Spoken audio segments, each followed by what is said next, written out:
Welcome to the Nikki and Ryan experiment. I'm Nikki. And I'm Ryan. You guys, we have a great show tonight. We have Jessica, the big weird mom, and then Jess, crazy mother runner. Jessica, let's go ahead and introduce yourself. Tell us about the platforms that you're on and what we can expect from your content. Yeah, so I am Jessica, the big weird mom. I am primarily on TikTok as the big weird mom, and my original series was Parler Martyr, which is kind of on hold at the moment, where I go deep dive into Parler and report back to everyone else on what I see. At the moment, I'm doing Telegram and all of the sites that they've moved to. I am on YouTube and Instagram and Twitter as the big weird mom on all platforms. Amazing. So great. Oh my goodness. You girls are so brave. So Jess, crazy. And Jessica, thank you so much for being on here. I know you have a busy schedule and crazy mother runner. So tell us about yourself, about your platform and what people can expect from you. All right, I'm Jess. I'm Crazy Mother Runner. I'm also primarily on TikTok. My content's a little all over the place, but recently I've delved down the rabbit hole of conspiracy theories. So that's kind of where I'm living right now. I'm also on YouTube as Crazy Mother Runner, as well as Instagram as Crazy Mother Runner, and then Twitter I am Crazy Mother Jess. Nice. So. Very good. Awesome. Very cool. You ladies, thank you so much for being here and fitting us into your schedule. So what better topic to start off on than Marjorie Taylor Greene? So what's your take on her, guys? Jess? She's crazy. I mean, that's kind of, I don't know. She's a QAnoner, which I know a lot about, unfortunately. And yeah, she's running a close second to a Lauren Boebert at the moment, I think. So hands down. They're neck and neck. Yeah. I think they're neck and neck. They're neck and neck. They're neck and neck. Jessica, what do you think? Oh yeah. I mean, just seeing her harass that boy walking down the street, who survived the Parkland shooting and his sister passed away. It just triggered something in me, like that mama bear instinct, where I just wanted to tackle her. Like, I'm so over these people being in our government. It's crazy. Yeah. It really is. And you know what? I'm glad that you brought up so if you guys don't know, David Hogue is a survivor of the Parkland school shooting. And Jessica just said, she was talking about how she was basically harassing him. I actually have the video. So I want to go ahead and take a look at that. Supporting the red flag laws. If Scott Peterson, the resource officer at Parkland, had done his job, then Nicholas Cruz wouldn't have killed anybody in your high school, or at least protected them. Why are you supporting red flag gun laws that attack our Second Amendment rights? And why are you using kids as a barrier? Do you not know how to defend your stance? Look, I'm an American citizen. I'm a gun owner. I have a concealed carry permit. I carry a gun for protection for myself, and you are using your lobby and the money behind it and the kids to try to take away my Second Amendment rights. You don't have anything to say for yourself? So I know that this was a shortened version of the actual clip, and she went on to complain and attack him and harass him. She, in my opinion, is the low of the low kind of person. And here's the one I wanted to drive home watching that, is that she's going at red flag gun laws. And I can't help but look at her history and somebody like Lauren Boebert's history and her criminal record and think the reason you people don't like red flag gun laws is because they'd probably lock or come after you because of your history and your actions and the things that you say. You're crazy conspiracy theorists. You've committed treason against our country and insurrection against the Capitol. And the fact that you guys are even able to still have guns, let alone carry them into the Capitol and not go through metal detectors, is insane to me. Yeah. Anyone want to add? I agree. Yeah. So, it's funny, Ryan, when you were you just hit the nail on the head. Here's the thing, okay? These two, Marjorie and Lauren Boebert, they were both a part of this insurrection, and we all know it. It's all there in black and white. If I were a part, if I were a congressperson that was a Democrat in there, and I knew that these Republicans hated me, I would not feel comfortable with any of them having a gun, because they're traitors. They are literal traitors that have infiltrated our government.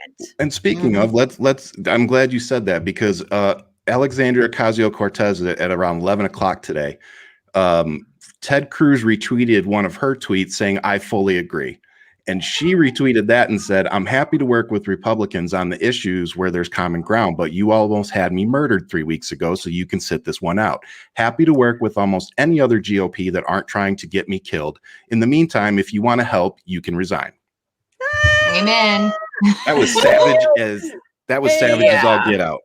Yeah. Mic drop. Mic drop. Yeah, that was I love AOC anyway. She's proceed accordingly. Yeah, exactly. So again, touching on Marjorie Greene and her instability, or like her unstable mindset. Yeah. She is a known conspiracy theorist with QAnon. She believes in all of this crazy stuff, which we are going to get very deep into with Jessica and Jess very soon. But, and Ryan was saying that she is the type of person that the gun law would go after. And here's why. I have a little article here that I want to read. Marjorie Taylor Greene indicated support for executing prominent Democrats in 2018 and 2019 before running for Congress. She is the perfect candidate to not have a gun. Yeah. She's who red flag gun laws are written for. Yes, exactly. Yes. Yeah. Well, and here's the other thing too, is that she was very active on Parler when Parler was still up and running. Yeah. And unfortunately, I didn't get a screen grab of this, but on the day of the insurrection, she was making videos and posting to Parler down in the tunnels where she was like, basically like, wink, wink, you guys, don't come in and cause violence. She was like, don't do that. But this is the only time we have to get this back. And it was just it's very disturbing what she put on Parler. Wow. Crazy. I did not know that. Oh my God. That's crazy. The stuff that you girls know is insane to me. Oh, and the only way to get it is to actually be undercover like you guys. Yeah. Infiltrate these idiots. And you feel like you want to put a little fake mustache on every time you go in there. Yeah. Yeah. Well, I don't interact with them like Crazy Mother Runner does. I'm like a voyeur. She actually interacts with I engage. People. I'm really stupid, but whatever. I can't help myself. That's why I don't. No, that's why I don't go on there. I'm telling you, Jess, because I would not be able. I would not be able to not engage, and at that point, I'm sucked in and I'm done. No. Well, then, I know one video or clip that I sent to Nikki, not to do with anything. It was actually to do with this insane rambling about laws don't apply to me because I don't give my consent. And I'm like, wait, what? And I mean, this guy literally talked to me on a recorder for hours. And I responded back in fact, my first audio to him was he was like, "Oh shit, you're a woman?" And I'm like, "Yeah, I am." And so we went back and forth, but it was because my name is very generic, but yeah. So he's like, "I have to volunteer my consent to be pulled over and get a ticket for a seatbelt law." And I'm like, wait, what? It was so insane. And I engaged with him for a long time. And he was like, no, I think I said Nikki the way he's like, "Don't say my name. Get my name out of your mouth." Am I allowed to say his name tonight or no? Oh, you can say his name. Okay. Yeah. Okay. So I don't think he's on there anymore. Okay. So Garrett is his name. And I have piece of that clip, the real scary piece of that clip, actually. And that's coming up toward the end there. But we have the breaking news stuff we want to talk about first, and then this crazy stuff you girls have. So anyway, so we're going to move on. I'm sure everybody knows about the January 5th meeting at the Trump Hotel. So if you don't know, let me just go ahead and throw this out here. The Trump Hotel, this was Daniel Beck. The Trump Hotel is amazing. 15 of us spent the evening with Donald Trump Jr., Kimberly Guilfoyle, Tommy Tuberville, Michael J. Lindell, which is the pillow guy, Peter Navarro, Rudy Giuliani. We talked about the elections, illegal votes, court cases, the Republic status, what to expect on the Hill tomorrow. Trump will retain the presidency. Now, this was January 5th. January 5th. Can we just talk about the fact that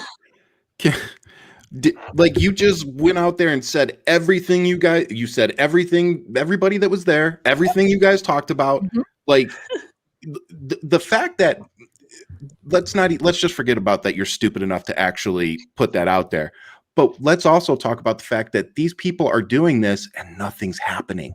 That's so you know what I mean? Like, could you imagine if these were Democrats that were doing this? Sorry, go ahead, Jack. Democrats, people of color, anybody but except for rich white people, Republicans. Yeah, no, it would go completely differently. Yeah, it made Chris Hayes did literally was one sentence where he said, "Oh, David Beck put this Facebook post up," but he didn't say what they said. He didn't say this Charles Herbster guy was calling his patriots to battle. This was serious stuff, in these edited Facebook posts where this guy Herbster is changing his story every 2 seconds, saying he's at the White House, saying he's with Donald Trump, saying, he's gonna go into battle the next day, and then he deletes it on Facebook, and nobody's talking about it, and it's really weird. Yeah, I agree. And then, of course, then you have Tuberville, Tommy Tuberville, trying to deny that he was. He's like, I wasn't there. Oh, really, Tommy? Well, somebody already ratted you out. Yeah, right here. There he is. What a dipshit. And Senator Tommy Tuberville inside the lobby of Trump International Hotel on January 5th. Yep. Oh, what a dipshit. They'll say it's Photoshop. Don't tag me, bro. Yeah, don't tag me, bro. Well, no, it's so funny because I was on Parler too, but I wasn't posting about it at that point. It was just solely for I don't know, to hurt my mental health, I guess. But anyways, I was on there, and on January 2nd, these guys were talking about there'll be plenty of rope. They were talking about hanging politicians, and they're there'll be plenty of rope to hang them with. And so, of course, they erected a freaking, full scale noose on the Capitol grounds. And so I literally reposted the screenshot of the date of that posting with the image of that and posted all over Facebook to all my little conspiracy crazies. And they're like, there was no planning. It was Antifa. I'm like, if you say it's Antifa one more freaking time, it wasn't Antifa. Once again, I watched them plan this in live time. Let's say this again. So the argument here is that our side, the left side, Black Lives Matter, Antifa, that we dressed up like you, the crazy right-wing extremist Trumplicans, and went to the Capitol, stormed it, broke in, destroyed things, and killed people over an election that we won. Yes. Yeah. Makes perfect sense. Perfect sense.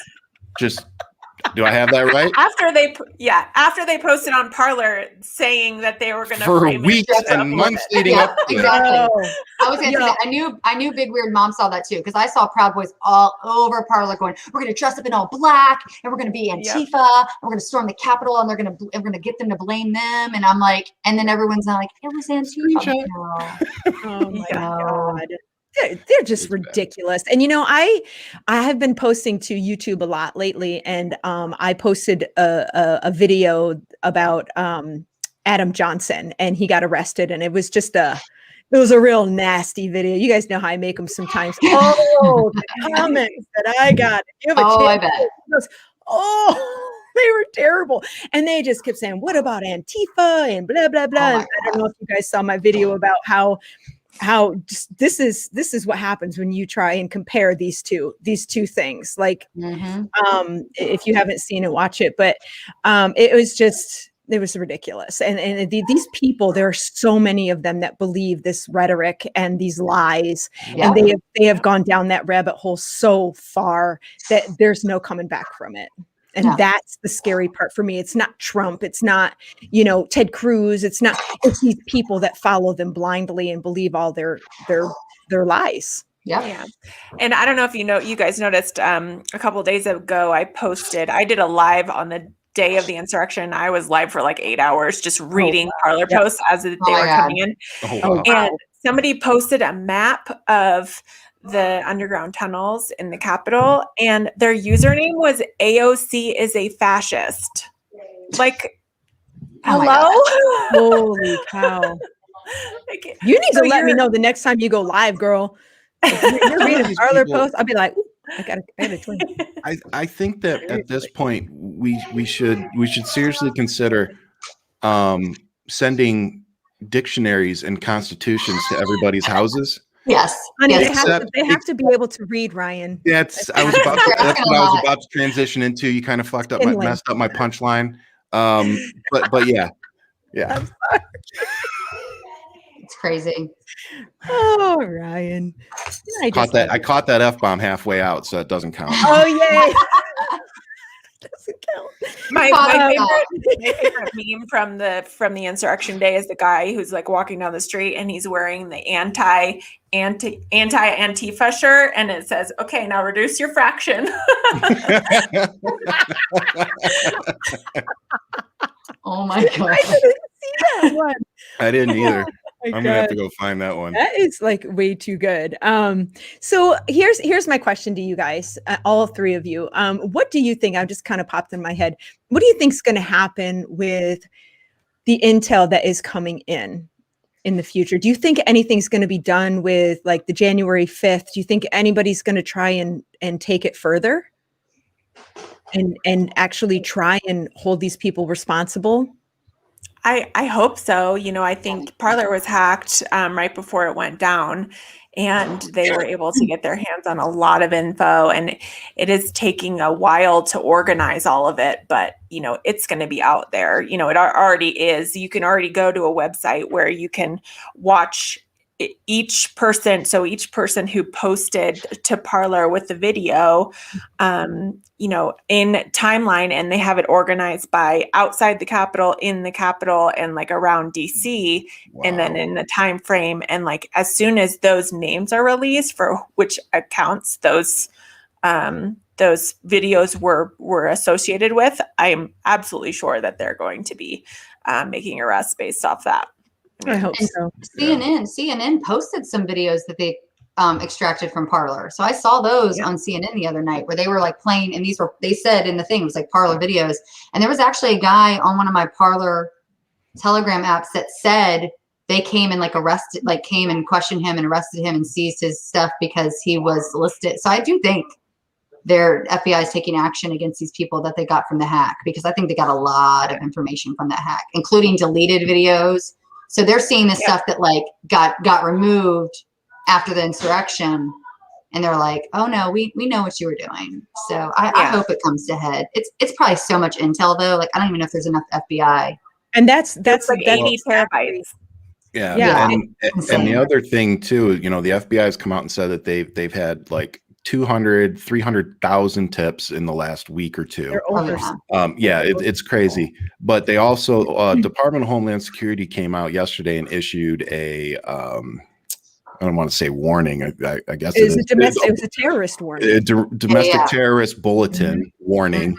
Mm-hmm. So clearly the intel that they're getting, both from I think what you ladies are talking about, on top of the tips that they're getting from everybody, is clearly leading them, Homeland Security and the FBI, to the belief that there could be something coming down, in the days and weeks to come. And that was very evident from the bulletin. So, I've been telling everybody, just, stay vigilant, head on a swivel, and, Yeah. And the other thing that's, I'm sorry. Go ahead, Jessica. It's okay. The other thing that's happening is that the people who have left or resigned from the Capitol Police and the people who have stepped into those high-ranking positions have already said, like, yeah, we're going to cooperate and we're going to figure out who within the Capitol Police helped them get in, and they actually acknowledged that they had people on the inside helping them. So hopefully we see arrests from them too. Well, I will say, go ahead. Well, I mean, I'm sorry, I put this up. So it says, Nikki, Ryan, Just, if anything is being planned, are you scared for what it is, or do you think we will be prepared? I think that we will be prepared. I think that I believe that the conspiracy theories are so deep that they think that the military is on their side still, a lot of them. And they think that, this is just the next step. And to me, it's like they're going to set a date and it's going to have nothing happen, or it's going to be something little, or it's not going to go anywhere. And then they're going to set another date and then set another date and then set another date. And more people are going to get arrested and infiltrated. And that's my belief. Yeah, I agree with that. I think that they're not very good at cleaning up their tracks. Clearly, they think that they have their information safe, but they're good at leaving. Meanwhile, they're talking about microchips in a vaccine, but they're giving their government IDs to Parler. Like, makes perfect sense. Yeah. I was going to say, I don't know if Jessica goes on the the chats where you can actually talk to other people. Like, I don't know if you infiltrate those at all. Do you ever go on and listen to the conversations they have? On what? No. On Telegram. Okay, so I do, because I'm nosy as hell. And I was on one day on the Parler one, and this was when it was a little more popular. Like, I want to say right after Parler shut down. And there was a guy that got on there, and he had like a heavy accent. He was clearly foreign, but he basically went off on these people. And all the people in the chat, I'm not trying to be like, they just all sound like they just fell off the side of a mountain into their trailer park. But they're like talking about, they're just talking about whatever. And this guy's like, you guys are morons. You're going to, like, they were like, this Telegram app's been around for years. We use it for actual, like, terrorism. Yeah, really. Like, you're sure that we're terrorist app. Like, that's pretty much what this guy was saying. It was really funny that, like, he spent 5 minutes yelling at these people. Like, you're going to get our app taken down. Like, I've been on here for 4 years. We have shit going on. Like, you need to stop because you're stupid and you don't know how to dox people and you don't know how to protect yourselves, and you're just, saying your name. Like, he lost it on them. And I was just sitting there, like, listening. So the terrorists are pissed off at the domestic terrorists? I am not even kidding. Like, it was the best conversation ever. Insurrection, bro. And the woman, there's a woman in there, and she's like, I don't care. We'll just get a new app. And I'm like, oh my God, that's not the point. Like, they don't want you here. Go away. So before we move on to the next talking point, I don't know if you ladies saw this before we got on. I hadn't. But there has been a second police officer who committed suicide. Yes, I did see that. Wow, I didn't see that. Yeah, From I the didn't. From the Capitol. That holds up to 8 now. Yeah, I didn't see that. So, yeah. It was a second. He committed suicide, right? Yeah. Yep. That's crazy. Oh gosh. So we're gonna see the ripples from this for a long time, I think, unfortunately. It's like the butterfly effect, right? Or Yep. So Enrique Tarrio. If you guys don't know who Enrique, I know you guys do, but for the people that are watching, if you don't know who Enrico Tarrio is, he was probably not anymore, but was the leader of the Proud Boys. So there's some interesting news about Enrique. I actually want to show you a TikTok video that the Big Weird Mom put out. And it's really kind of explains everything. So let's go ahead and take a look. This is breaking news as of yesterday or today. Reuters released an article this morning claiming that Enrique Tarrio was an informant for the FBI after his arrest in 2012. According to the FBI and his own lawyer, he helped authorities prosecute more than a dozen people in cases involving drugs, gambling, and human smuggling. But when they interviewed him, he said he doesn't recall any of this. He has a very different story on Telegram. When he's in his little echo chamber, he calls it heavy cooperating. And and he says he was involved in cases that were unrelated to his, and then calls it propaganda and claims he has never bent the knee. Yet he gave them an interview where he lied. Like, this guy, he's so fickle. He's like, oh, what? Okay. So, and Ryan, what did you say? What do snitches get?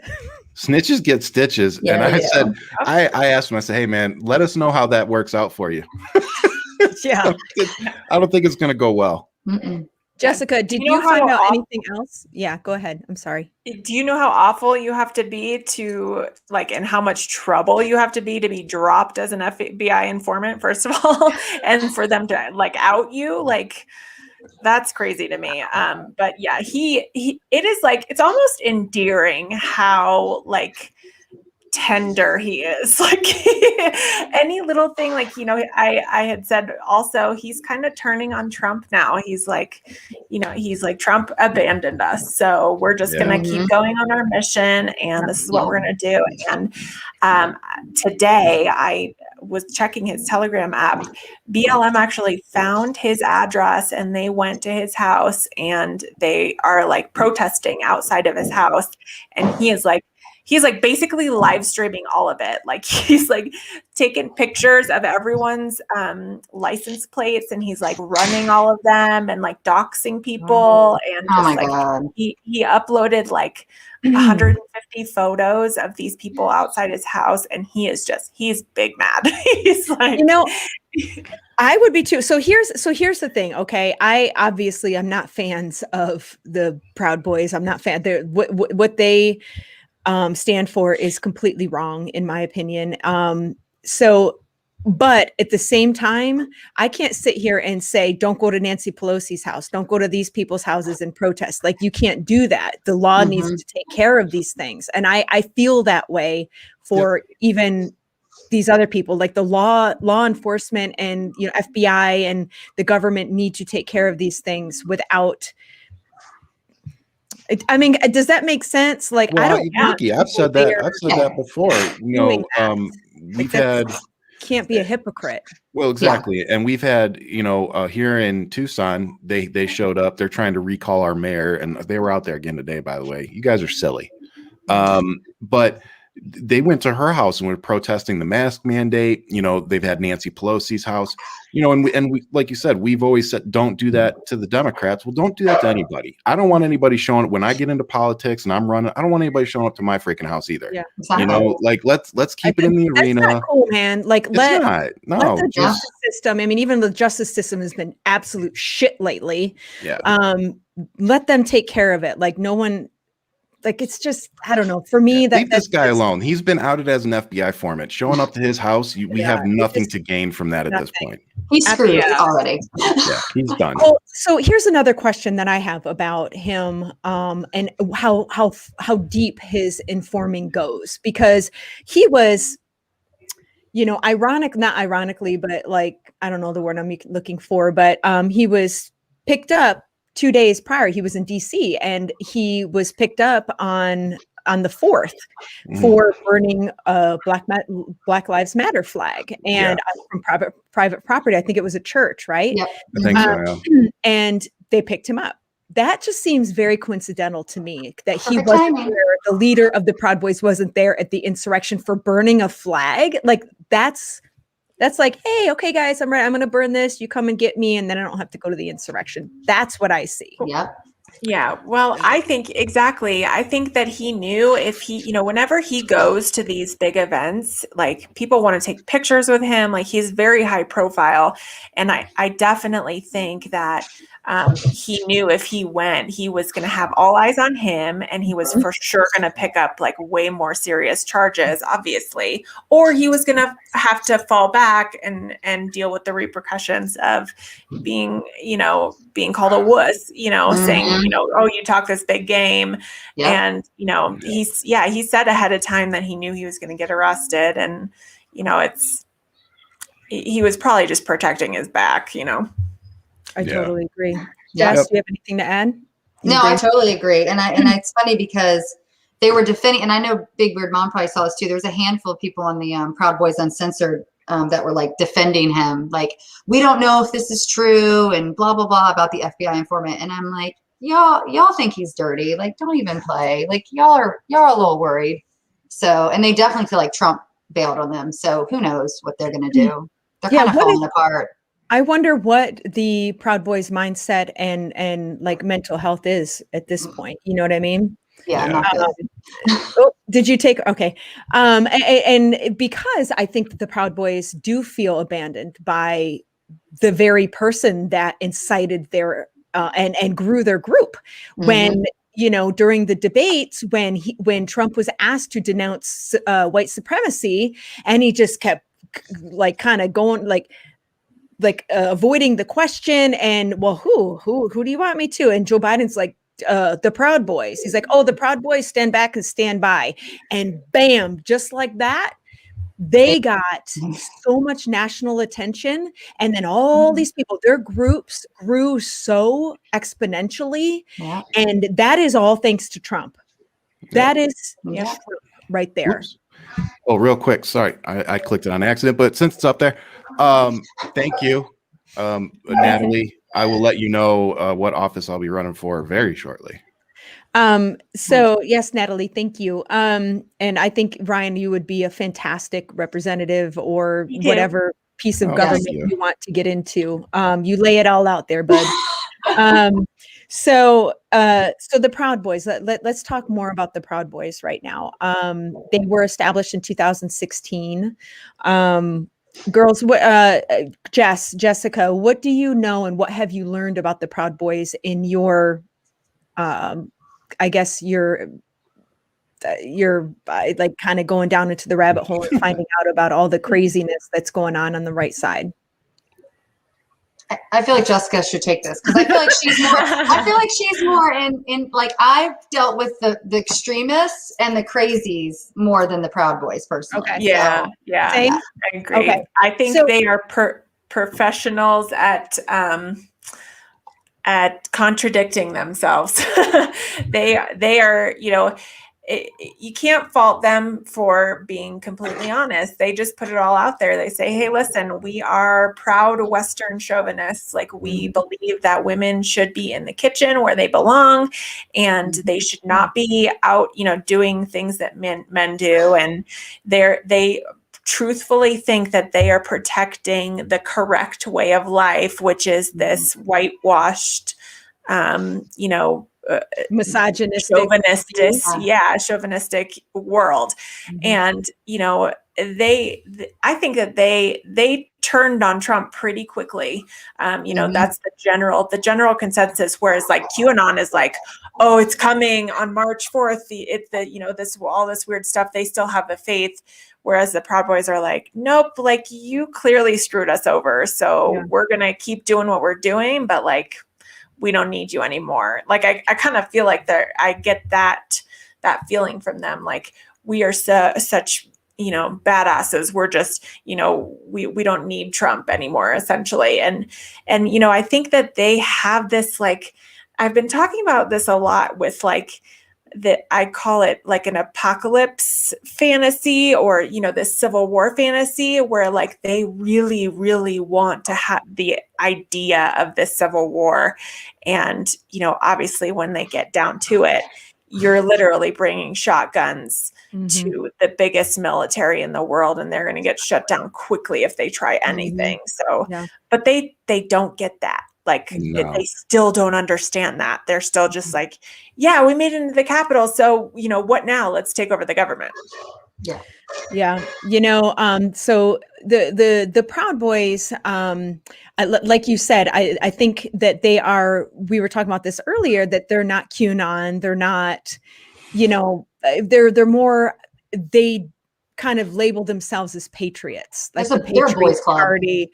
But I'm telling you, so Jessica had sent me a video. It was like 12 minutes long. I couldn't put it on here. But it was basically showing them at every single juncture of the insurrection. They were there. They were communicating. They had earpieces. They had, I mean, the whole thing was so very easy to see that they had a mission. Yeah. They were going in there to assassinate or kidnap or, you know, something, like to try and the intentions were overthrow the clear. government. The intentions were there, and they seem to be leading the entire thing. Yeah.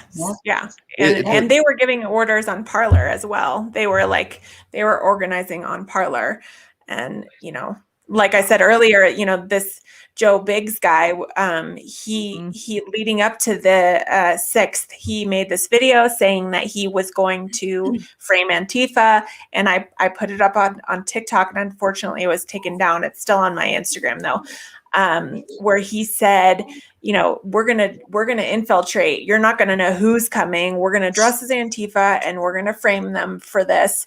And you know, you're not gonna know what's coming. And then literally, I'm not even kidding you, he hadn't even gotten home from the riot, and he was already framing. He was already putting out things on Parler saying it was Antifa, and you know, this like showing pictures of people who were Antifa, and that was actually, you know, I sent that to the FBI, and it actually showed up on his arrest summary where it said that that people sent in to the FBI this video where he said that he was going to dress as Antifa, And that was Jessica. Yeah. Oh my God. Thank you for your service. Yes, thank you. We're going to open you a GoFundMe for a spa day. Yeah. I think we need to start a website called Wine Fund Me. Yeah. Yes. Really? And that's on tape. So in case that hasn't been taken yet, that's ours. He's copyrighting it right now. Yeah, right. Therapy fund. Right? Yeah. I get so many responses from my old followers that are like, okay, are you okay? Is your mental health okay? And I'm like, not really, but whatever. I'm here. I'm feeling Somebody's it. got to Like, do it. Yeah, somebody's got to do I've it. I've seen the train accident and I can't look away. Like it's now. I can't. Oh my I can't. Oh, So man. let's talk about QAnon. Oh my God. Yay. Who wants to go first? QAnon is something else. Something else. Jess. So I do tell us about Simon and QAnon. So Simon Parks is basically, he deems himself an informant for QAnon. He does not specify who his contacts are, but he talks like they're high up intelligence. He also makes references to being, QAnon is basically this concept of a quantum computer that is military intelligence. And then the Anons are these anonymous figures that are throughout the military, throughout the government system, that are giving them intel and keeping them informed. It's something that's existed like pre-JFK, like it's not new. Simon has been involved in it for 11 years. So that tells you how many times the goalpost has moved, okay? Just in the Simon timeline. But basically he's in the UK, he's not even in the States, which blows my mind. And he seems so concerned with what's happening here. But he does these daily updates. He especially got pretty regular after the election. So like after the election, all the way up till current days, like he did one a day and I listened to it and it was stupid. But basically he's just kind of like telling people what his intel is telling him. And they believe that all of the Democrats, I always joke like Democrats or Demorats or whatever, demon rats. But they think all Democrats are in on this giant cabal of like torturing children. And they believe that like there's this giant pedo ring that's going on undercover. I'm sure you guys have heard of Alex Jones. He's kind of involved with that. And he came up with the whole Pizzagate garbage where someone like literally stormed the pizza restaurant with guns and like told his children goodbye on the phone to find out that it was all bullshit. And like he got arrested and lost custody of his kids. And so Alex Jones has taken parts of QAnon and made it his thing. But yeah, Simon is like There's a lot about Simon. So Simon also says he's had sex with aliens at age 5. I have that clip, Jess. Yes. How about let's that clip. introduce you to Simon, guys. Okay, Yeah. This is Simon. You lost your virginity to one of these aliens who, now this is quite a confused part of the story here, because from what I read, the alien turned themselves into the woman from the Fry's Turkish Delight advert. Yes, this is holographic, so I wouldn't have actually lost my virginity. This is a holographic image. We think we have some wonderful technology here on this earth, but the technology that I've seen far surpasses anything that we have here, or at least anything that the military tell us they have. This was a holographic experience. How old were you? That would be about 1965. What age were you then? I would be about 5 or 6.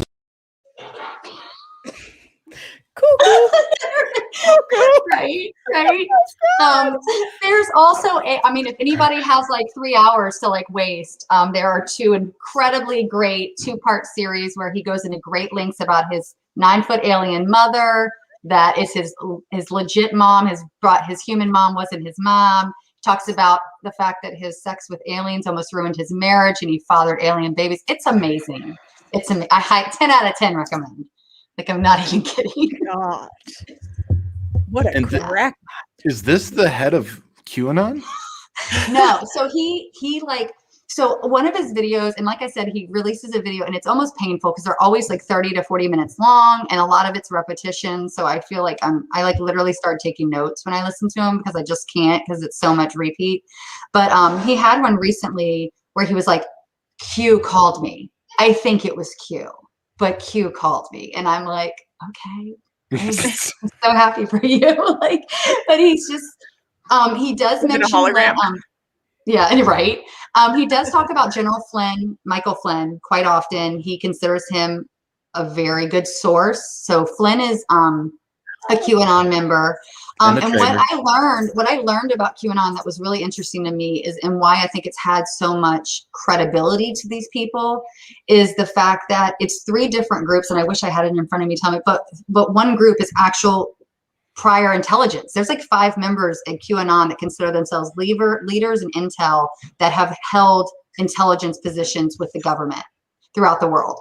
So because those sources like affiliate themselves with QAnon, it gives them credibility. Even though everything they're saying is absolute bull and like it changes daily, those sources give it enough like sustenance to keep people drawn in and like listening to what's being said. Because I watched a YouTube video that actually my husband, because he's like, dear God, my wife is traveling down this dark, scary rabbit hole. But he sent me this video called Dismantling QAnon, and it was super informative. It was a little boring, a little lengthy, but it was like really good because they really broke down and went into how it all began, like where it came from. But and these are same people that put this together, right? Yeah. They're saying good. We're like scientists and engineers and like. Okay, really so here's my question of the night for you 2 ladies. Okay. Have either of your spouses looked at you and seriously questioned your marriage? No, not my marriage. Okay. For mental health, maybe. Mental health. Sanity. Okay. Hands down.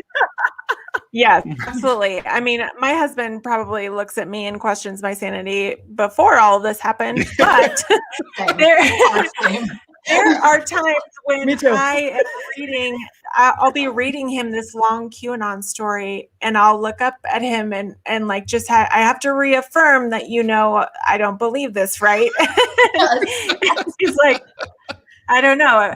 Like today he just started giggling as I was listening to something. It was like something along the lines of this like whatever the company that from England who purchased the United States, and he just started giggling and he didn't stop for like 5 minutes. I was like, okay. London owns and I'm like you don't even know. And we need to remind everybody that there are people who are our representatives in government who believe this. Like this is the problem. That's the scariest part. And Jessica may be too good to list them off, but I'm not. That's Ted Cruz. That's Marjorie Taylor Greene. That's Lauren Boebert. Rand Paul. Yep. Help me out, ladies. Who am I forgetting? Anyway, you get the point. Yes. Yeah. Trump. I think Trump is. Well, Yeah, and I talked to Nikki about the fact that I feel like with the Alex Jones thing, and I did a video about it on TikTok, but he literally, and I didn't know this until I started looking into this, that he was a verbatim Alex Jones on InfoWars. He was saying everything Alex Jones was saying, and he was mixing it into his rallies in 2015. So he was like indoctrinating these QAnon members for his first election, because even though they were crazy, I mean, it was the fact that this was more people to put a vote next to his name. And that's what he saw. And he's been feeding into it. Like even up to when he lost and he wouldn't concede and he refused to like I can't tell you how many times they've taken his videos and like made them all so cryptic. And I'm sure Jessica's seen this too. Where he didn't say Biden's name. The new administration is him with General Flynn as his vice president or JFK Jr. as his future like president. And like they read into this, and I feel like he does it intentionally. Like I think he's truly feeding the narrative to keep I think aligned with him. Yes. And not lose that base that he's got. I just have this picture in my brain where he's like they were organizing this speech and they're like, okay, we're gonna put 17 flags back here and we're gonna put friends on them and they're gonna freak out. Well, I mean, you can't. I mean, why is anybody surprised that he stole, little tidbits from Alex Jones when he stole it from Legally Blonde? I mean, did you guys see that? He stole the entire speech from her. Like you can't even hire a good speechwriter. You can't even hire a speechwriter. Obama was like, "No, we're good. No way." But they just fell down the stairs. I'm so sorry. Oh my God. Are they okay? Pause the show. Okay. Oh my gosh, how funny. So we were talking about Simon, this crazy kooky guy. This was his latest, right? The Buckle Up, Jess. Yes. I'm going to show you this clip, and I cut it just to the important part here. Let's take a look. I received a code word a few days ago, and the code word was "buckle up." It's not something we use hugely in Britain, but we've watched enough American movies to know exactly what that means. And there's no time scale to that, no date, but I know that means, I need to buckle up. And so there are people on other channels talking about a specific time and a specific date. I'm not going to do that because I don't want to add my weight to any intel gathering from the bad side as to who, what, where, or when. And just to be clear, the bad side is the Democrats. Okay, I don't want any confusion for you. That's what they're saying. The bad side of the Democrats. Yes. Yes. This guy was the bad side right here. This guy, Oh my gosh. And yet JFK Jr. is on their side, which blows my mind. I'm like, do you guys know he was not a Republican, right? Not even close. Yeah. Oh my gosh. So this Simon guy I have just found out about in the last couple of days, and wow, we do not take responsibility for this crank. No. So what social media platforms are you, the right wing social media platforms you girls are on? I'm mainly on Telegram, and just because I like the setup of it, because I can scroll, I can listen to conversations without them knowing. So I like that app. So I'm in a couple different chat rooms because it's broken down to chat rooms, like old school chat rooms. And so I just kind of skim through different ones. And then I subscribe, I think Jessica does too. I subscribe to actual certain people. Like I subscribe to Flynn, General Flynn. I've subscribed to She's on Telegram? It's on Telegram. Oh my God. Wow. Powell.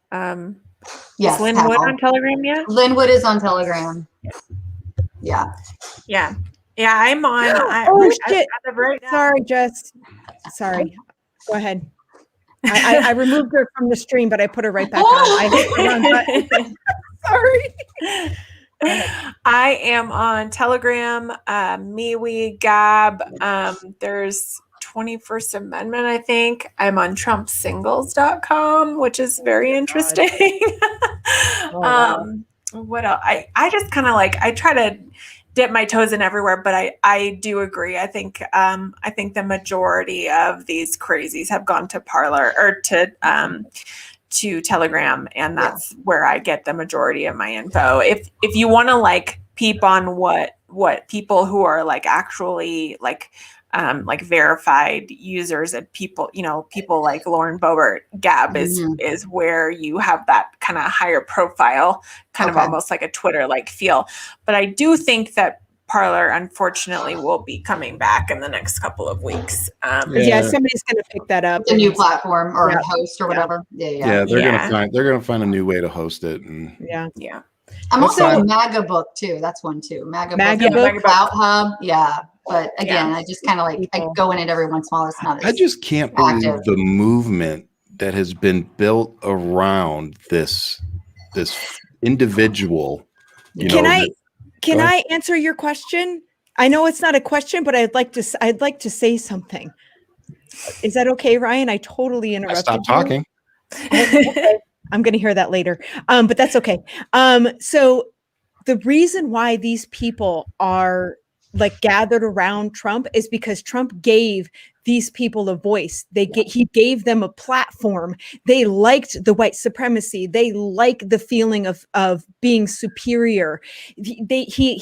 Trump noticed them. They don't want to lose the momentum that they have gained, and they're willing to either believe in a false claim of election fraud, or they don't give a shit if it was election fraud or not. They want to take the power by force.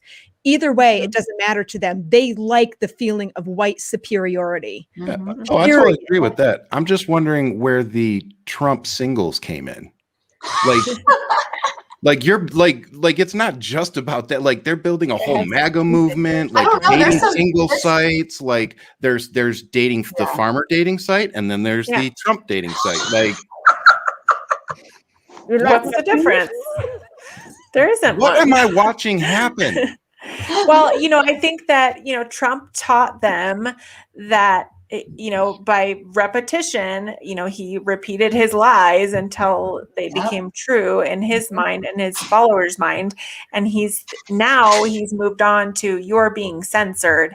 And when people are censoring, removing, posts that you make because you're lying, that's not good, and he's just like reiterating this this thing where if you just lie until it's the truth, and they legitimately think that Facebook is censoring them. Okay, ladies, so we've got a good question. Is it true Parler required social security number and driver's license? So if you want to have there's like 2 tiers on Parler. There's like, you can either be like a verified account where if you're like in the public eye, just like the same as like Instagram and Twitter. And that you needed to give more information, but there's another verification step where you're verified as a human, and you don't even have to be the person who you're pretending to be. You just have to be verified as a human person. And not a bot. And you have to send in. You don't have to send in your social. You can, but you don't have to. You just have to get verified. I take it. Trump never had a verified Parler account. No, that's hilarious. But that being said, when I got verified, I sent a expired. I did too. That wasn't mine. And it wasn't my name. I did my previous married name, and I had a different name on the account, and I got verified to post links and pictures after that. Wow. Yeah. Y'all are smart. I'm good. I think I'll stay on YouTube and TikTok. Oh my God. I can't. I'm not going down that rabbit hole. As soon as I call somebody a dipshit, they're going to be like, that's Nikki new. I know her. Or what the F is wrong with you? I shouldn't have sworn. But okay, Jess, the wood chipper clip that I'm going to show right now. Who are these people talking in there? Do you know who they were? Okay, so Simon was in that video. So off to the side is Simon Parks. And it was a rotating group. So it was basically people from around the world. There was a couple UKers. One of the guys in it was the UK. I want to say his name was Robert. Jessica, do you know I'm talking about? Robert Bennett something. He is another QAnoner. And and he's also British. And so he says the initial comment, and then the secondary one is that Rochette, and I have her name in the video, but she's a she was the mayor of Nevada City in California, and she intends to run for governor for California in 2022, which is why I posted it, because I was basically like, I want this woman to go nowhere. So she basically laughs at the initial statement, and you can hear what she says, but yeah. Okay, we're going to go ahead and take a look at that clip right now. I have to say, as a person of the land, that any group wearing masks for an event like this should be fed through a wood chipper. Well, thank you for that very sober account. Would you agree with that, Raynette? Bearing in mind you are running for office as the governor of California soon, so do choose your words carefully. Wood chipper. Right. I think that this is terrible modeling, and I think that they should be modeling the sacred form of life, which is called breathing. And if they actually looked at any medical information, studies, empirical evidence, they would see quite clearly that those who are getting most sick right now, and this is also according to the CDC, about 80% of those getting sick with COVID. Yes, your like reaction was hilarious. You're like, oh my God. Yeah. When I was watching it, I was just like, oh my God, I want to kill these people. But what was funny, and I posted another video, was funny. So Simon's watching it, and like when, like, I wish I would have sent you this clip, but when Biden's getting inaugurated, he's like, be quiet. I'm waiting. And he's got like notes in hand. He's got his phone there. He thought that they were going to like storm the stage and arrest him. Oh my God. Like, I am not kidding. And he's just like, and so of course later he goes on with, was it Charlie Ward? Charlie Ward. Yeah. Charlie Ward. So he goes on later with Charlie Ward, and then like he misspeaks, and he basically says the black woman swore in, which there was no black woman that swore anybody in. She was Hispanic, but whatever. But he's like, the black woman swore in, and he argued with the guy that was interviewing him that was in the States. And the guy was like, I could have sworn it was Justice Roberts. And he's like, no, he was supposed to. So they were they were trying to imply he was arrested. And then later on he did backpedal, and he's like, no, it was Justice Roberts, but that's because it was pre-recorded. It didn't actually happen in live time. And then he went on later on in like later videos, and he was like, half was pre-recorded, half was live. And so like, again, the goalpost. Yeah. I mean, it was funny in that video where he was like, well, I don't understand why you all are DMing me and asking me what happened. Like, this was supposed to happen today. Like, I don't know any of this stuff. And he was just like, he's like, stop coming at me in the DMs. Like, I don't know. I'm just bringing you information. I don't know what's going to happen. And then he like comes in and says all this stuff about, how it was pre-recorded. And he's like getting text messages from who knows who. And he's just blurbing out this information about what's going to happen next. He's getting hate emails right now too, because everyone's like, what about the plan? You told us the plan. And they're like all pissed. So now the goalpost is moved out. The best one I've seen so far is somebody was like, man, I'm the biggest laughing stock of my family now. Thanks. I died laughing. Where they're finally like realizing that the shit wasn't true. Yeah. Yep. I mean, and that's what saddens me, is how many families have been divided over this. So like, and I did a video too, because when I started doing it sarcastic, being funny, like I was shocked how many people came to me and were like, I have a sister that's in this. I have a mother that's in this. I have a parent that's like, these people are like upset because they have literally lost all contact with family members and friends. In fact, one woman on my recent post messaged me, and she said, my best friend of 14 years, like, the last year, I completely separated myself from him because I couldn't take it. And when Biden was finally inaugurated, I messaged him and found out that he was in the Capitol and he's arrested and he's facing federal charges. Wow. And so here's someone that she has considered like a close friend for over a decade. And now he's basically, destroyed his life. And she said, and he still is saying the same narrative. Like, I did it for the right reasons. Like he doesn't see. Does it feel like The Walking Dead to you guys? Yes. It feels like these people have been like infected by some sort of crazy disease or something. Well, Rudy sure as hell does. Like it's insane to me. I have been on this planet for 47 years and I don't remember any crazy people like this. Is this media? Like, I don't know what is like. Yeah, it's gotta be the media. Like, it is like media. Component. I think it's COVID too, though, because like think about the fact that we've had over almost a year now of like complete isolation, and look at the demographics of especially the people that are in the QAnon. A lot of 45 and up who probably were already retired or stay-at-home moms, or maybe even lost jobs. Like the younger guys, I see that with them, and like this is all they had. Like they started just delving down one rabbit hole after another. Not to mention they've had a president that they've adored that has indoctrinated them to ignore all MSM. It's the facts. Like he from day one said fake news, fake news, fake news, and they believed him. So they found their own alternative to the news, and that's YouTubers, that's Alex Jones, that's Simon Parks, OAN. Yeah, and you know, yeah. So I actually do put a lot of the blame on COVID, sadly, which we can't do anything about. But it's that isolation, it's that fear of needing to be a part of something.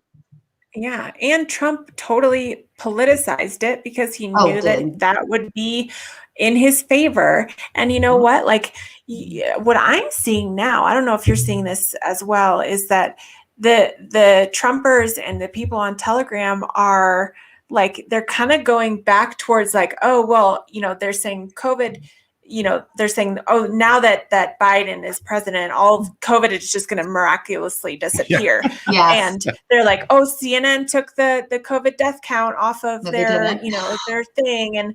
And now they're all like, oh, well, COVID is real and like it's a real thing. So like somehow we took the long way around, but like now they get it.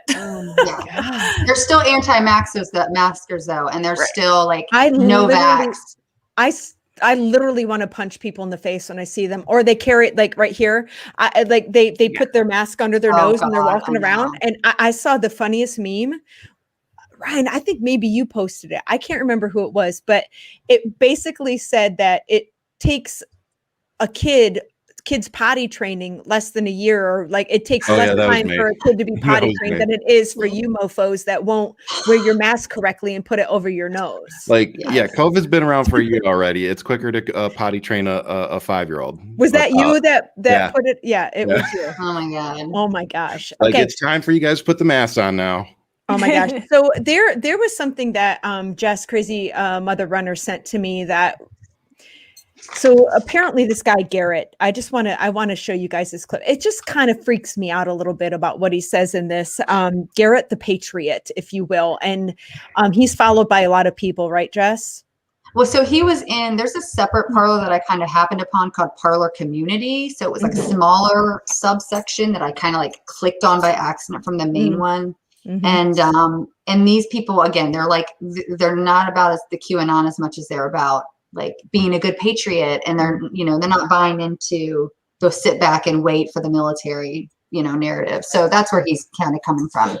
Okay, so basically this guy he's not QAnon, he's a patriot. He's telling these in this particular audio, and it's just going to be don't pay attention to what's going on the screen. This is for the audio, but he's basically saying in the beginning that don't listen to QAnon. It's bullshit. It's it's this, that, and the other. However, listen to this, and this is exactly what he's saying.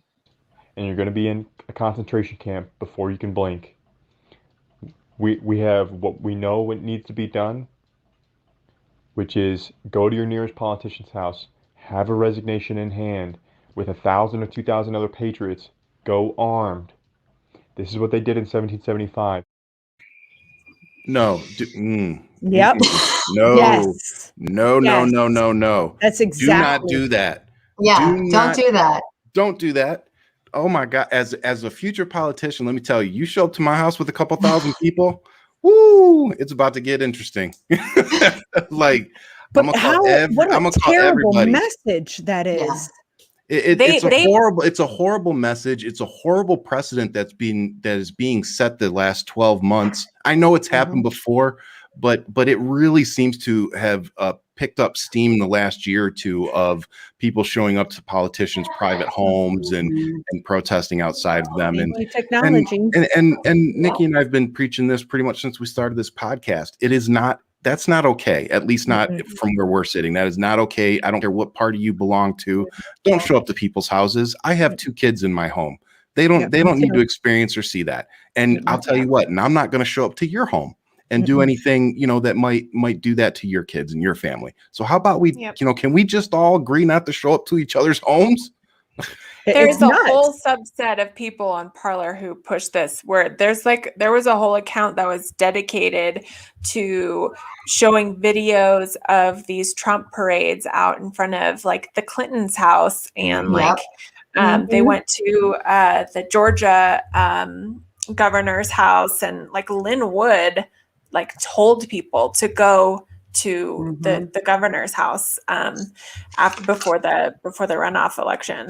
It was like, it's scary. And you see these people in these big giant trucks with their gun racks, and it's like, it's not okay. Well, and I've said this one too. I grew up in Detroit, and as a white kid, and my mom lived downtown. So I actually did go downtown, even though I lived in the outskirts. And I think I felt like I would have liked to have had a gun on me probably 1, maybe 2 times my whole time growing up. Every time I go out right now, I don't leave the house without my gun, because things feel that upended and volatile right now. But everywhere I go, it just feels like stressful, and everybody's on edge. That's the problem, is that they have guns, and people like you and me that normally, well, you're military, but you're you're veteran, so you're very comfortable with guns. But people like me, I'm like, I got to get a gun, because they're beefing up, they're threatening my livelihood. So then it's gun. The next thing you know, we're like, we all have an arsenal. What the hell? And I live out in the boonies. And, it's a pretty liberal. I live in California, which is liberal, but where I am is very, very, very conservative. Wow. And my neighbors, I know of several neighbors who have machine guns. They have AR-15s. Oh my God. And, we live on like 30 acres of land. So, people out here shoot their guns on the regular. And this last summer, it got to the point where one of our closer neighbors was like shooting his AR-15 every single day. My mom like went to his house, and she was like, my grandson is telling me he's terrified, and can you like lay off the gun? And he was like, no, I have to be prepared. Like he was like, he's like deep in this Proud Boy stuff for sure. But he's like, he was like telling her he had to be prepared for the Civil War, and that he just had to, like, he felt this like compulsion. I remember to, like, your post. You actually put a post out about it. Yeah. Didn't you? Crazy. Yeah. Didn't you put something out about how like they were freaking out, or he was freaking out? Yeah. It was taken down though. So thanks, TikTok. Yeah, right. Per usual. It's very scary to see the extremes that some of these people are going to, and the lies that they're believing simply because it plays off of their personal bias. It's like there's no critical thinking, there's no common sense. It's just, that's what I think too, so we're gonna go with it.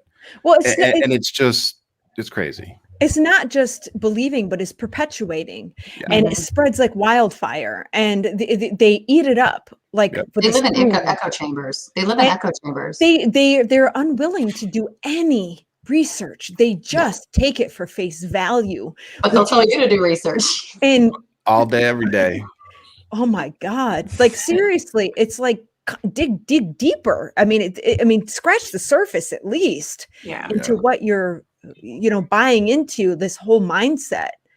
To me, I'm going to put it out there, but I think people that lazy and weak-minded, it's just so easy for them to believe a narrative that they want to believe in, that they're not willing to step forward and do the research that they need in order to understand what the truth actually is. Yep. But they think that they are doing the research, and that's the problem. Where like 90% of them don't know what a primary source is. Like, I guarantee you. Well, and that's why they say do the research, and their research is I saw this YouTuber, and he led me to this YouTuber, and he led me to this article on the dark web, and he led me to this dude on Telegram. Like, that's their research. So when they say do your research, is because I listened to 5 non-credible sources to reach this conclusion. So I need you to do the same thing to get to the same conclusion. I'm like, I'm good. Thanks. I think I'm going to put a disclaimer video and pin it to my YouTube channel. It says, do not use my channel, to justify your argument. Do not use my channel as research. This is strictly my opinion. But here's the thing. All of us are content creators, and, we do our research and we present as we see it, but we still are not a news source. We're reporting what we find.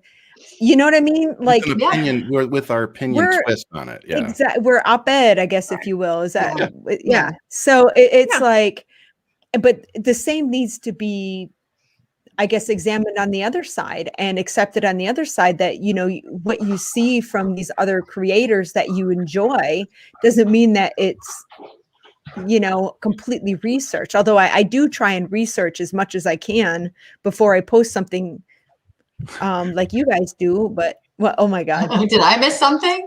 No. Okay, so this is a question we just got for our podcast listeners. This chick I know told me today that snowflake is a racist statement and she's offended. Did I miss something? No. You didn't miss anything. That person, anybody else want to take it? I don't know. When I get called a snowflake, which is often, I usually go, they're unique and individual, and I'm all for that. So call me a damn snowflake all day long, and I'm down with that. Like, you're so funny. I tell them, you know what? I know what you tell them. I'm like, you know what? I am a snowflake because your mofo ass is already melted.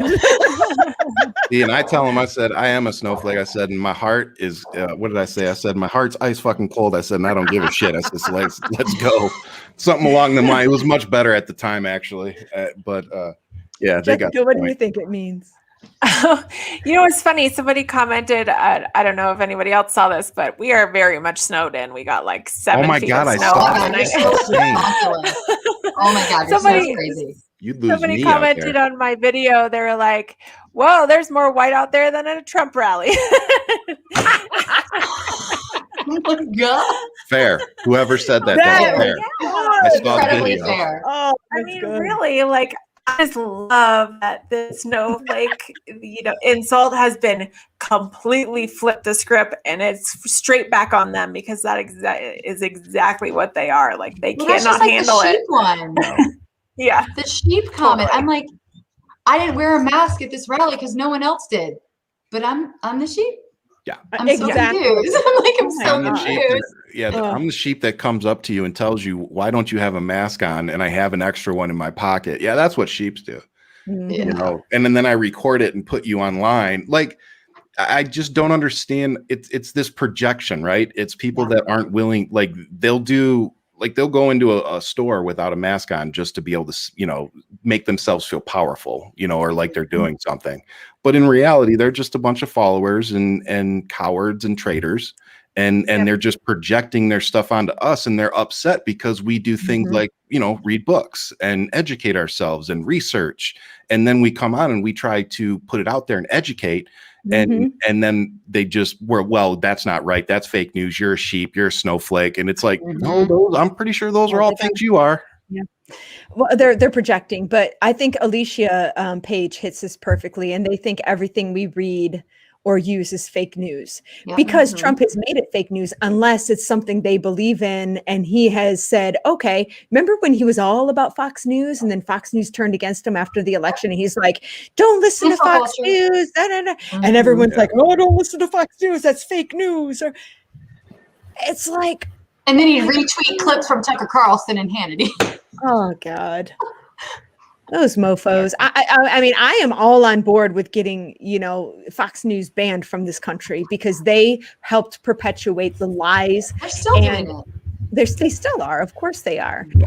They need to go. It at least needs to be branded as infotainment, I think. Infotainment. It has been. Exactly. That's the problem. It has been. It has been. In court, that's exactly what they labeled it. Entertainment station. It's even worse than that. There was a lawsuit against Tucker Carlson, and the argument in the court case is that nobody in their right mind would possibly take anything that Tucker Carlson says as fact. That was the argument in court, and guess what, guys? They won.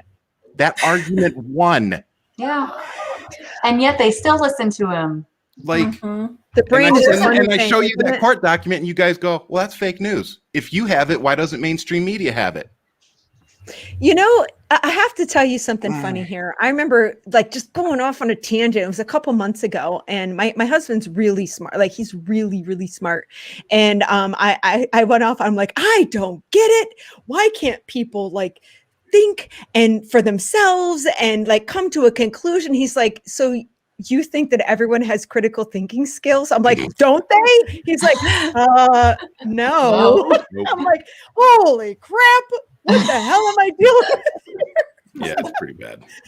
I mean, seriously. Well, even Newsmax opened up and said they were like, they did an interview with, I guess, the CEO. And what's that guy from?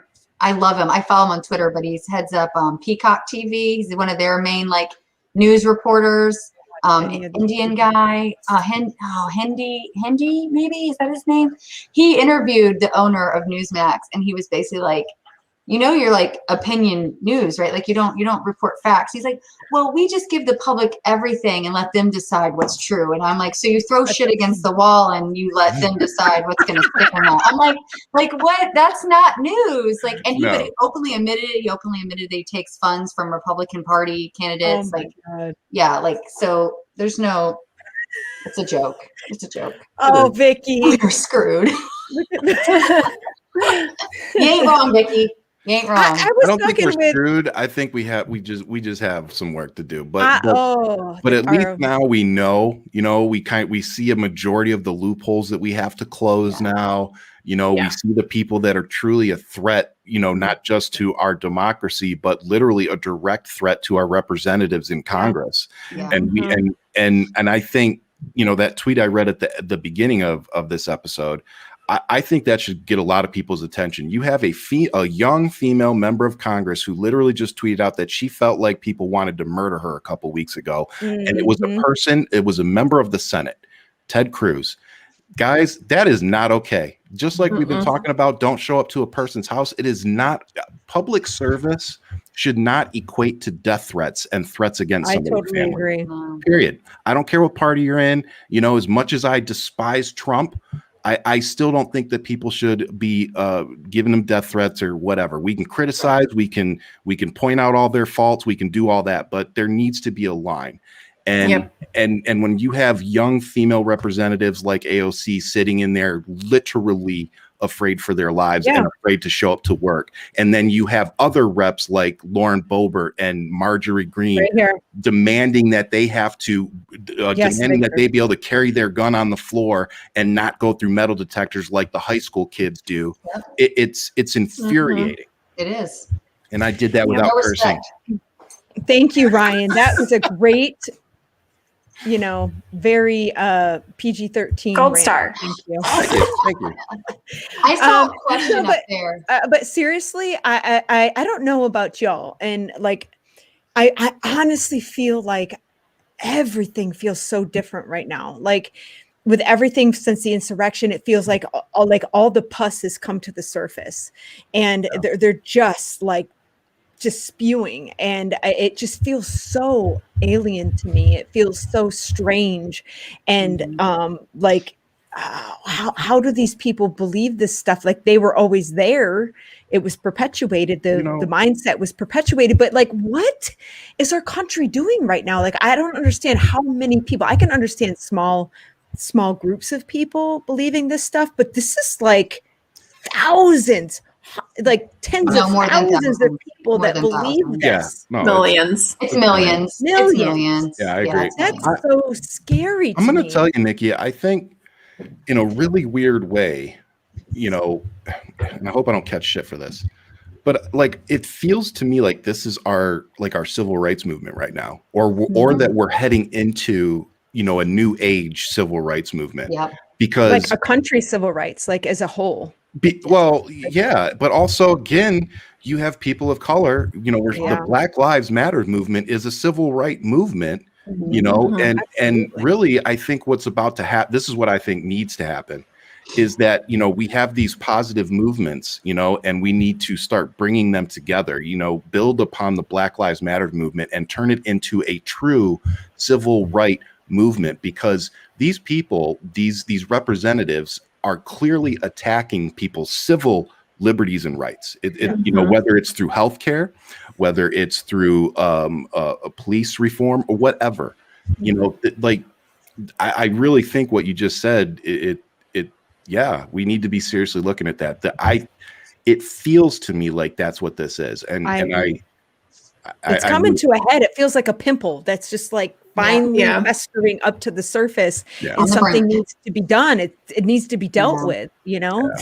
I think it's like I think it's almost like, you know, you got the civil rights side of things, and on the other side, I honestly think that at some point we're going to be referring to this time as a digital war, because, you know, this Parler hack and all of this, you know, censorship and calling for censorship and everything dividing on the internet, like it is digital warfare. And you know, the people who are at the front lines are these hackers, and, you know, on the other side are, you know, these people who are spewing all of this hate on the internet, and, you know, that ties in with the civil rights stuff. But, you know, I think that, like, we'll look back on, like, TikTok is not on our side, you know. No. And you need to like, I think these companies and these digital media companies need to take a really good look at what they want to be remembered as in history, what you want to be on the right side of history in this digital war that we're going through right now. I like that. I think that's perfectly said. It is.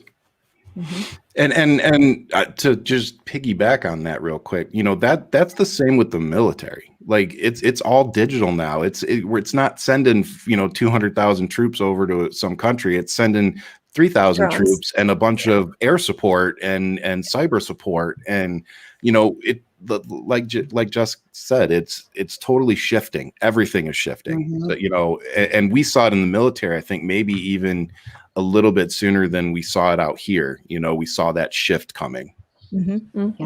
I think Sierra has something Sierra. is very hi, Sierra. This is such a touchy subject because it is affecting the children. You know, here we are and my kids are affected by the coronavirus. Okay, right. But now with all of this, like, crazy, like, government. With all, like, it's just an unsettling. It doesn't feel like, I feel like we're on very unsolid ground as a country, and everything's kind of coming to a head. Like, and the kids feel that and maybe they hear some of the things that we say and they're not supposed to hear it, but it's also the energy that we give off to them, in my opinion, that they're like, something's not right, you know. And I think that the kids are.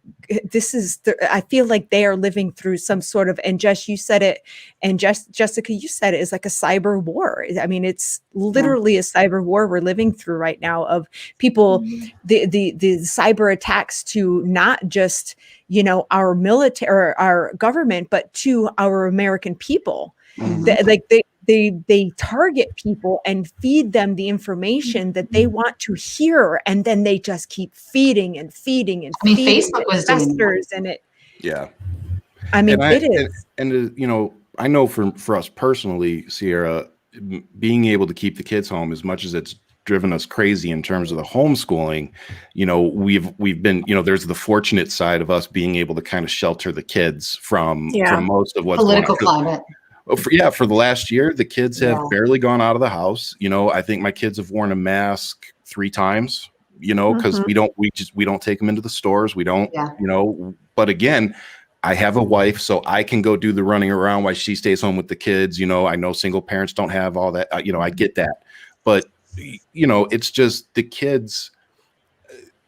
They're going to remember. This is going to be like, especially like 7, 8, 10-year-olds. They're going to remember this, and I hope that they don't remember it in the way that we're all going to remember it. I hope that makes sense. Yeah. Well, it's not. Yeah. And I don't know, Ryan. I think many children are very sensitive and will remember it. But is it just going to like, are my kids, is it just going to be like, oh, remember that year we had to stay home? Or is it going to be, oh, remember when Armageddon was coming? I think that kids will lead off of their parents' feelings. They're in tune with us. And it depends on how do we react to it, you know? And mine are old enough. Mine are 11 and a half and, 15 and a half. They've been with me through this whole thing. And for me, they will remember this as a very dark time in history. I think the younger kids, like Jessica and Jess, like your kids are going to be like, I don't really remember much. I have a 16 and 13-year-old. And so my 16-year-old you do? Okay. is an active leftist and wants to go into political science in a year in college. Nice. So, Nice. She wants to be a politician when she grows up. But so anyways, so she's very aware. And she wants to be a public servant when she grows up. Yes. And she argues like her mama on platforms like IG and like trying to educate the world on, and the bad thing is she's beyond her years, like personality wise. I was too, but and she struggles because people immediately see her age or her picture and they're like, oh, you're a kid. And she's like, I don't give a shit. Like they dismiss her. They do. Her own dad dismisses her. Like, so it's, you know what? That's an interesting thing. Cause I want to throw my 2 cents in on there. I do dismiss young women on my page, probably, and I will admit I probably do it more so than I would a young man, simply because I look at everything as suspect these days. So it's like I don't want to be like, if I'm having a debate with somebody, I don't like if it's on the defense. Like I instantly go to I'd just rather not, and that's not fair to somebody like your daughter who wants to come out, and wants to come out and engage us big boys, and argue with us so that she can get that, experience. And so that's interesting. I think here's the thing, Ryan, like I have had many interaction with so many different kinds of people coming at trolls and whatever, but you occasionally get the male or female younger version of people that they don't attack you, but they want to give you their opinion. And I respect that when they say, okay, this is what I think, what about this or whatever, what about that? And those are the things that I will respond to, like, okay, like I want to meet you. I want to talk about this. But when you come at me and tell me I have Bucky Beaver teeth and all this stuff, like I have no time for you. If you actually want to have a conversation, and I have had many conversations with our youth from the right side, and I am totally open to that. But a lot of times they lead in with that attack, that initial attack, which I'm like, no, go grow up. Yeah, exactly. And I'll block your ass nowadays. But So Nia McSwain, I have some bad news for you, and that is that this podcast is actually international. And so now that I've said your name on here and I've read that you're going to be a lawyer and a senator one day, now you have to go do it because I have it on tape. Yeah, go do it. That you're going to record it. So you want to stick by your word, right? Go out there, be a lawyer, change the world. You can do it. I love it. Go do your thing, girl. Nikki didn't realize I had older kids in her. What'd you say? No, she keeps calling you girl. She's like, hey, girls. It's like, I'm 3 years older than you. I started late, Jess. I started young. I was 22 when I had my first. So. Jessica's locking her door. She's like, I can hear them. Lock the kids out. Like, things just got interesting. Oh. Yeah. Oh my gosh. Okay. That being said, we're at an hour and a half. So, guys, last minute questions. Don't ask Nikki and I questions. You get to talk to us all the time. Ask Jess and Jessica questions. But while you're asking them real quick, I'll say, please go follow both of these women on TikTok and Instagram. Crazy Mother Runner, Yep. The Big Weird Mom. Go follow them right now. They are amazing. They put out amazing content. They are doing like the Awesome grunt things. work that people do not want to do, and they are so informative. Please go follow them. And please go follow the YouTube channel for Nikki and Ryan Experiment. And of course, this episode will be available for download within the next 2 hours. But that being said, let's see what we got, Nikki. Okay. Marjorie Taylor to be removed. Would another Republican fill her spot? They all follow us. That's a good one. Victor, if Marjorie Greene were to be removed, would another Republican fill her spot? I think it's up to the governor. It's up to the governor, right? The governor. And she's what? Georgia? It's in Georgia, so yes, Kemp. Probably a Republican. Kemp. Yeah, it would probably be a Republican then.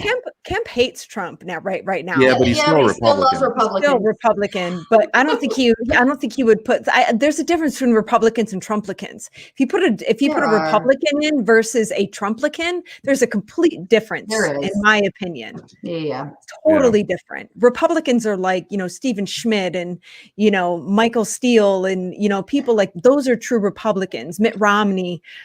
Then you got the Trumplicans that are just like. I have a question for y'all. Do you feel like the party's gonna just split? Like, yes, I think it has. I think it's been splintered already. Jess. I think Trump. Trump's already come out with what did they call it, Nikki? The Patriot Party is what they're going to call it. No, he snubbed them. He said he didn't want to start the.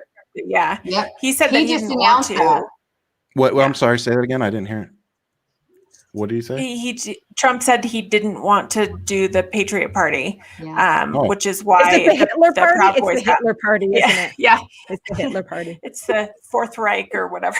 I don't know. The Hitler Party. So what? So now he just doesn't want to do anything. He put out a formal letter from his new office. He was like, I am not starting the Patriot Party or whatever. Yeah, he's not a patriot. I'm glad he's not trying to steal that. I have to say.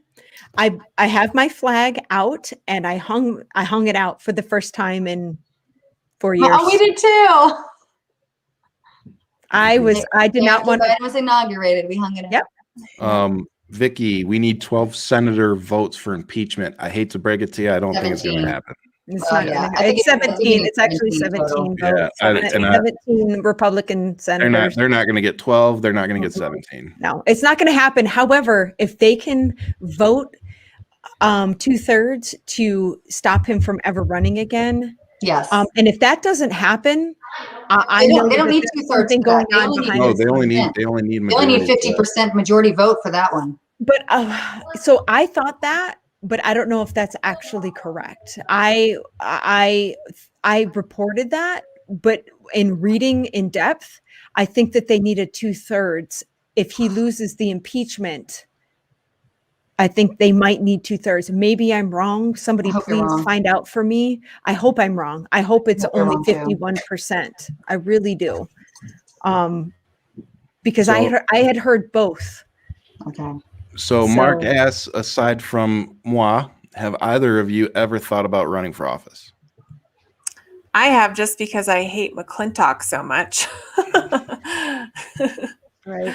I have never thought about it, and it's funny because while I've never considered myself political, like my whole life, like I've always been a moderate. I've always kind of like sat in the back, and so this last year especially has made me really.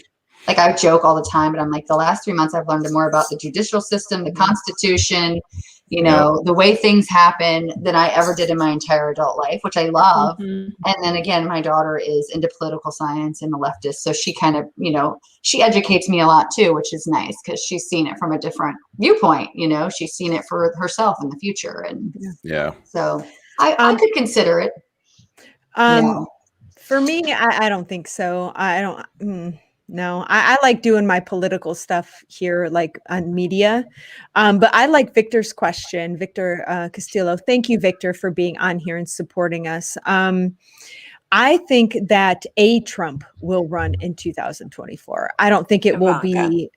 Yeah, I think, and Ryan, how long have I been saying this? Yeah. He has been grooming Ivanka to fill his shoes. She is his favorite. She is just as nasty and as calculating, but she's smarter than he is. Yeah, that's the bad thing. We don't want her.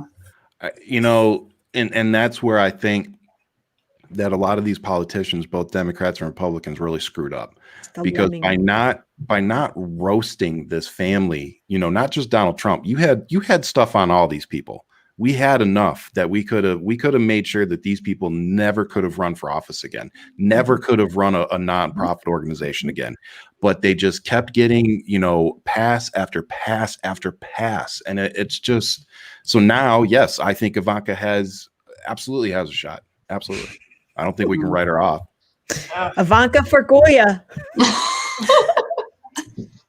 I don't think I've seen on the shelves at the grocery store in like ages now.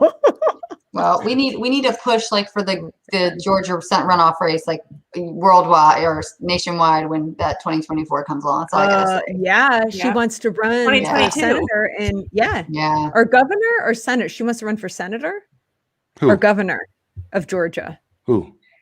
Ivanka.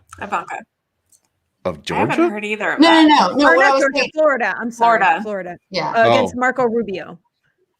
Oh, Jesus. Gotta hope. She's probably that and what's her name? Laura Trump wants to run in North Carolina. Yeah, but they have a good chance. Those are Trumper states. Yeah, those are. I'm in North Carolina. I don't want that bitch. Yeah, Florida, hands down, she could get it. Sadly. Yeah. That's like Janice from the Muppets.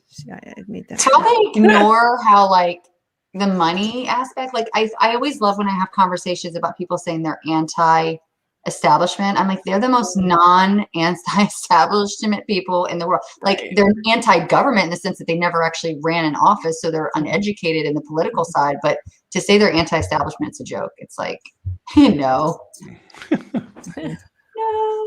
No. Yeah, I agree, Mark. It's about put somebody against Huckabee Sanders. And that's what I was just gonna. But unfortunately, I think, you know, as well known as that family is, and as deep rooted as that family is in that state, she's probably gonna be tough to beat. Which she shouldn't be, because she's a train wreck. But Ew. Second that. Ew. Oh, I can't stand with her. We got to wrap it up. Last question. Pick one, Nikki. Last question. Okay. Janice from I think everybody wants us to finish this statement here. Rubio is a twat waffle. Well, no, I think that was in response to. Sorry. Yeah. Nikki's ad-libbing. Well, I mean, that's all right. That's an all right way to take it too. I mean, we can go there too. Don't make me laugh too hard. I have to go to pee-pee. All right. Well, with that being said, I guess it's time to go. So, ladies, thank you so much for being on here. Thank you so much. It was awesome, and thank you for all you do and being the martyrs for the white supremacy groups. We appreciate it. And so I'm going to leave you as I always do with much love and keep fighting, Nikki. You guys, thank you always. I say this all the time. Thank you so much for being out here and watching us, supporting us, and watching our wonderful, guests that are on here and supporting them as well. Jessica, would you like to say anything in follow-up? I am really grateful to be here. I, love all of you guys, and I've looked up to you for a really long time, and I'm just happy to be here. Jess? Yeah, same. This is so fun. And, unfortunately with quarantine, I don't get to go off on a tangent about the crazy crap I deal with because my family hates hearing about it. So yeah, this is fun. You can always come here and vent. Yeah. I know. I feel like we should start a spy podcast. I'm telling you. Oh my God, I am down. Like for real. Yeah. We may need to talk about that. All right. Yes. We'll come on your podcast. Yes. I'm here for that. All right, guys. So thank you so much for tuning in. As always, you guys are awesome. Thank you. We'll see you guys on Monday.